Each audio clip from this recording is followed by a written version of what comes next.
अयोध्या में voter list के पुनरीक्षण एसआईआर को लेकर समाजवादी पार्टी, सपा और भारतीय जनता पार्टी भाजपा के बीच जोरदार राजनीतिक संग्राम छिड़ गया। सपा नेता पवन पांडे ने भाजपा पर गंभीर आरोप लगाते हुए कहा कि भाजपा की कलई खुल गई है और इस प्रक्रिया नाम पर धांधली की जा रही है। पवन पांडे ने आरोप लगाया कि एक ही नाम से तीन वोट बनवाए गए थे। जब इन फर्जी वोटों को काटा गया तो भाजपा खुद लाखों वोटों को कटवाने का रोना रोने लगी। सपा नेता का दावा है कि अध्यक्ष विधानसभा क्षेत्र में लगभग 95,000 महानगर क्षेत्र 75 लोगों को नोटिस जारी किए गए हैं। उनका कहना है कि इस पूरी प्रक्रिया में सबसे ज्यादा नाम समाजवादी पार्टी से जुड़े लोगों के काटे जा रहे हैं। में लगातार भ्रष्टाचार हो रहा है। खबर दीजिए जो पहले एसआईआर हुआ शुरुआती दौर में, तो भारतीय जनता पार्टी के लोगों ने जो भ्रष्टाचार किया था, 3-3, 4-4 जगह वोट बनाया था, उसकी पूरी कलाई खुल गई। मुख्यमंत्री से लेके और भाजपा के नेता तक मंचों से बोलने लगे, इतने और 4 लाख करोड़ वोट कट गए, इतने वोट कट गए, ये वोट कट गए, हाय तौबा मचा दिए। अब जब इनको लगा कि उत्तर प्रदेश में इनका भ्रष्टाचार खुल गया, ये चुनाव हार जाएंगे क्योंकि बेईमानी के वोटों चुनाव जीतते थे, तो अब इन्होंने एसआईआर के माध्यम से पूरी अयोध्या विधानसभा में लगभग 95,000 से ज्यादा और महानगर में 77-75,000 वोट नोटिस जारी किया मतदाताओं को। अब आप सोचिए कि एसआईआर के बाद जो नोटिस जारी हुई पहले प्रक्रिया में, जिन नोटिस का लोगों ने जवाब दे दिया, वो जवाब फीड नहीं किए गए।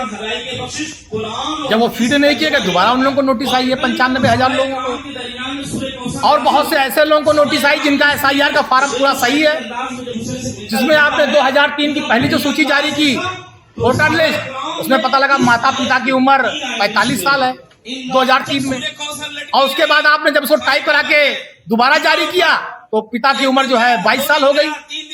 दोनों सूची में गड़बड़ी है। गड़बड़ी किसकी? अधिकारियों ने किया। भाई वोटर लिस्ट कहाँ बनी? निर्वाचन आयोग में सरकारी कर्मचारियों द्वारा। टाइपिंग कहाँ? उन्होंने कराया। अब पता लगा उस व्यक्ति को उन्होंने सूची जारी कर, नोटिस जारी कर दिया। अब वो दौड़े अलग अलग बहानों से। और जो सबसे बड़ा आरोप है, केवल जो समाजवादी पार्टी का हमारा मूल मतदाता है, हमारा मुस्लिम भाई, हमारा यादव भाई, भारी संख्या में इन्होंने नोटिस जारी किया है। आप जान लीजिए जो उन्होंने नोटिस जारी किया उसमें 80% हमारे यादव और मुस्लिम भाई हैं। अभी मैंने कुछ सूची पढ़ी, आपने देखा किस तरह से मुस्लिम मतदाताओं को नोटिस जारी किया है। ये परेशान करके उत्पीड़न करना चाहते हैं, मुस्लिम वोटों को वोटर लिस्ट से हटाना चाहते हैं। मैं ये चेतावनी देके कह रहा हूं, जो अधिकारी कर्मचारी लोकतंत्र में वोट से खिलवाड़ करेंगे, निर्वाचन आयोग की गाइडलाइन का दुरुपयोग करेंगे, मतदाताओं के वोट को काटेंगे, लोकतंत्र में वोट देने से वंचित करेंगे, सड़क से लेकर न्यायालय तक ऐसे अधिकारी कर्मचारी चाहे जितनी बड़ी कुर्सी पर बैठे होंगे, उनके खिलाफ लड़ेंगे, उनको जेल भिजवाएंगे और जो भी ज्यादा से ज्यादा कठोर दंड होगा उसका लिए लड़ाई लड़ी जाएगी। ऐसे अधिकारियों के खिलाफ ये बेईमानी चलने नहीं देंगे। और जो अब रमजान का पवित्र महीना शुरू हो रहा है 18-19 तारीख से, आपने नोटिस, अभी नोटिस घर घर पहुंची नहीं है। अभी नोटिस घर घर पहुंची नहीं है। बीएलओ कितने दिन में नोटिस पहुंचाएंगे? फिर आप बताइए, लोग भूखे रहते हैं दिन भर, कौन आएगा? क्या निर्वाचन आयोग इस बात को सुनिश्चित करेगा कि ये जो 95,000 नोटिस हैं, उन 95,000 लोगों के घरों पर निर्वाचन के लोग, बीएलए अधिकारी जा करके उनकी समस्या को उनके घर पे समाप्त करके इन सारे वोटों को लोड करेंगे, जिससे कि लोकतंत्र में निर्वाचन सूची में सारे नाम आ सकें? क्या इसका प्राविधान निर्वाचन आयोग करेगा? जिन लोगों को पहले नोटिस का जवाब दिया कई दिन परिश्रम करके, जिनकी फीडिंग नहीं हो पाई, उसके जिम्मेदार जो अधिकारी हैं, क्या निर्वाचन आयोग उन पर कार्रवाई करेगा? क्या उन पर मुकदमा लिख के जेल भेजेगा? क्या उन पर कठोर दंड की कार्रवाई होगी? ये लगातार भारतीय जनता पार्टी के इशारे पर इनके अधिकारी कर्मचारी वोटों को काटने का, मतदाता को परेशान करने का, कि वो इतना परेशान हो जाए, 1 बार 2 बार 3 बार 4 बार दौड़ेगा, फिर कहेगा छोड़ो दौड़ेंगे नहीं, वोट कट गया उसका। तो ये भारतीय जनता पार्टी और इनके अधिकारी जो साजिश कर रहे हैं, हम आज उसको पूरा हमने बेनकाब किया है। लगातार इनकी बेईमानी और साजिशें खुल रही हैं।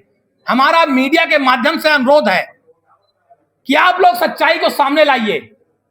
एक मतदाता को एक वोट देने का जो लोकतंत्र में अधिकार है, वो उससे कोई छेड़छाड़ नहीं होनी चाहिए। किसी को भी वोट काटने का अधिकार नहीं है लोकतंत्र में, और ये लगातार वोट काटने का काम कर रहे हैं। वोट काटने की साजिश है। जिला निर्वाचन अधिकारी इसको सुनिश्चित करें कि ये जो 95,000 नोटिस अयोध्या विधानसभा में है, 95,000 लोगों से इनके बीएलए अधिकारी मिलकर घर घर जाकर उस नोटिस को समाप्त कराएं, उसकी त्रुटियों को दूर करें, क्योंकि ये सारी त्रुटियां इन सरकारी कर्मचारियों द्वारा और निर्वाचन आयोग द्वारा है।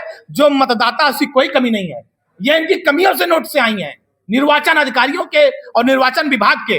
तो इनकी जिम्मेदारी है कि 95,000 लोगों के घर जाएं, अपने अधिकारियों को भेजें और सारी नोटिस की त्रुटियों को दूर करा करके लोकतंत्र में जो वोटर लिस्ट आए उसमें इन सारे मतदाताओं का वोट सुरक्षित होना चाहिए।